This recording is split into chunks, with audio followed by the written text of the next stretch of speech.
किसान भाइयों नमस्कार। सर्दियां बस आ ही गई हैं और अपने साथ लाती हैं पोल्ट्री फार्म्स के लिए एक बड़ी चुनौती। तो आज हम इसी पर बात करेंगे। सर्दियों में मुर्गियों को जो आम बीमारियां होती हैं, जो काफी खर्चीली भी पड़ जाती हैं, उनसे कैसे निपटा जाए, कैसे बचाव किया जाए। तो सबसे पहला और सबसे जरूरी सवाल यही है, क्या फार्म इस सर्दी के लिए पूरी तरह से तैयार है? देखिए, अगर ठंड में थोड़ी भी लापरवाही हुई ना तो नुकसान बहुत बड़ा हो सकता है। पर घबराने की कोई बात नहीं है।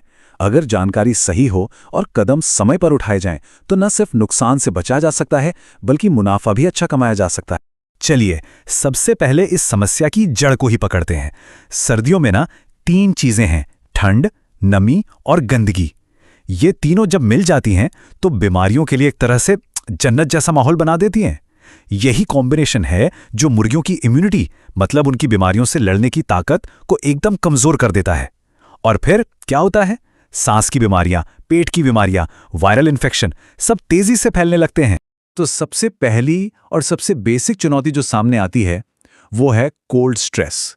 ये एक ऐसी प्रॉब्लम है जो सर्दियों में लगभग हर पक्षी को परेशान कर सकती है और यही है जो बाकी सारी बीमारियों की नींव रखती है। अच्छा, तो कोल्ड स्ट्रेस होता क्यों है? कारण बहुत सीधे हैं, लेकिन इन पर ध्यान देना बहुत जरूरी है। जैसे मान लीजिए फार्म में सीधी ठंडी हवा आ रही है या फिर बिछावन गीला पड़ा है। और इसके लक्षण वो तो और भी साफ दिखते हैं। अगर मुर्गियां एक जगह दुबक कर झुंड बनाकर कांप रही हैं, दाना खाना कम कर दिया है या उनका वजन ही नहीं बढ़ रहा, तो बस समझ जाइए कि वो कोल्ड स्ट्रेस में है। तो सवाल है, इसका इलाज क्या है? सबसे पहला काम, फार्म का टेम्परेचर तुरंत बढ़ाना है। पक्षियों को पीने के लिए गुनगुना पानी दीजिए और उनके फीड में विटामिन सी और इलेक्ट्रोलाइट्स मिला दीजिए। और बचाव के लिए क्या करना है? फार्म को पॉलिथीन से अच्छी तरह सील कर दें ताकि ठंडी हवा का झोंका भी अंदर ना आए। और हाँ, टेम्परेचर को लगातार चेक करते रहना है, खासकर रात के वक्त। ठीक है, तो कोल्ड स्ट्रेस को तो हमने संभाल लिया। अब आगे बढ़ते हैं अगले बड़े खतरे की तरफ, और वो हैं सांस से जुड़ी बीमारियां। ये सर्दियों में बहुत ही ज्यादा कॉमन है। इनमें जो सबसे आम और परेशान करने वाली बीमारी है वो है CRD, मतलब क्रॉनिक रेस्पिरेटरी डिजीज। ये सांस का एक ऐसा इन्फेक्शन है जो ठंडे मौसम में और भी ज्यादा खतरनाक हो जाता है। और जानते हैं CRD को बुलावा कहां से मिलता है? अक्सर हमारे अपने फार्म मैनेजमेंट की छोटी छोटी गलतियों से। ठंडी हवा, धूल मिट्टी और अमोनिया गैस का बढ़ना, ये सब इसे सीधा सीधा न्योता देते हैं। लक्षण भी इसके पहुंचाने बहुत आसान हैं। अगर मुर्गियों की सांस से घर घर की आवाज आ रही है, उनकी नाक बह रही है या वो खांस छींक रही हैं, तो भाई फौरन सावधान हो जाइए। इसके इलाज के लिए देखिए, सबसे पहले तो पशु डॉक्टर से सलाह लेनी है। वो टाइलोसिन या डॉक्सीसाइक्लिन जैसी एंटीबायोटिक्स दे सकते हैं। पर इलाज से बेहतर है बचाव, है ना? तो बचाव के लिए सबसे जरूरी है कि फार्म में हवा आने जाने की सही व्यवस्था हो, मतलब वेंटिलेशन अच्छा हो। नमी तो बिल्कुल नहीं होनी चाहिए और बिछावन हमेशा सूखा साफ रहे। अब सांस की एक और खतरनाक बीमारी की बात करते हैं, कोराइजा। ये भी एक बैक्टीरियल इन्फेक्शन है, लेकिन ये फैलता बहुत तेजी से है और इसके लक्षण CRD से काफी अलग होते हैं, तो पहचानना जरूरी है। कोराइजा की सबसे बड़ी पहचान क्या है? मुर्गियों के चेहरे और आंखों में सूजन, एकदम सूज जाता है। साथ ही उनकी नाक से एक बदबूदार पानी जैसा निकलता है और जाहिर है सांस लेने में बहुत दिक्कत होती है।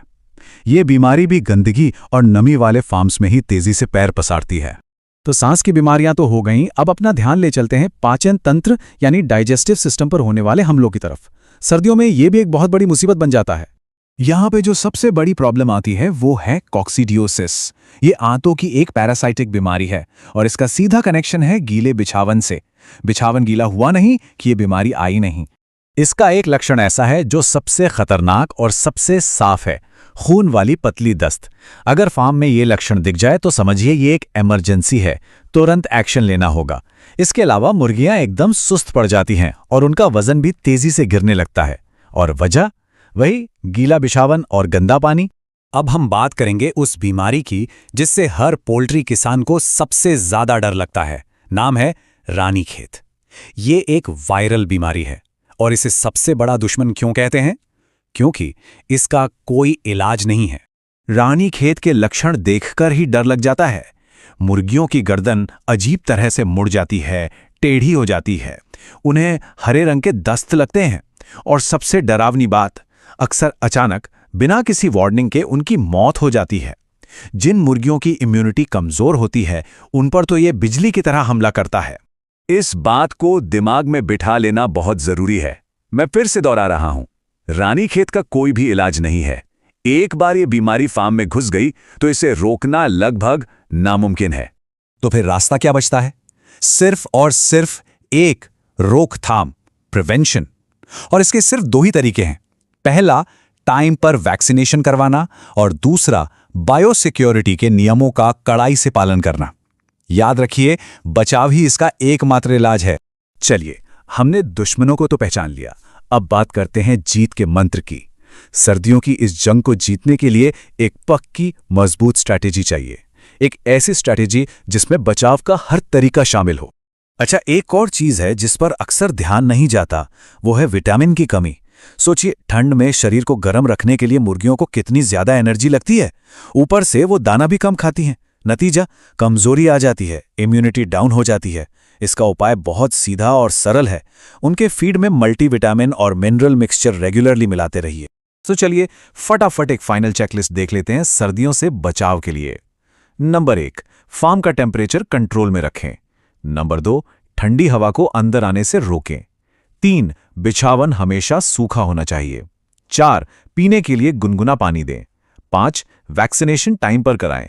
6, कोई भी मुर्गी बीमार दिखे उसे फौरन बाकियों से अलग कर दें। और आखिर में, बायोसिक्योरिटी से कोई समझौता नहीं। तो देखिए, बात बस इतनी सी है। सर्दी एक चुनौती जरूर है, इसमें कोई शक नहीं, लेकिन ये कोई ऐसी आफत नहीं है जिससे निपटा ना जा सके। अगर मैनेजमेंट सही है, जानकारी पूरी है और कदम समय पर उठाए जा रहे हैं, तो यकीन मानिए, सर्दियों का मौसम भी मुनाफे वाला ही साबित होगा। तो आखिर में एक सवाल सबके लिए, अपने अपने फार्म के बारे में एक बार सोचिए कि सुरक्षा चक्र की सबसे कमजोर कड़ी कौन सी है।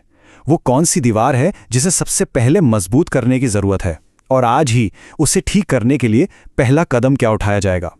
चाहे वो टेम्परेचर कंट्रोल हो, बिछावन को सुखाना हो, या फिर बायोसिक्योरिटी को और सख्त करना हो।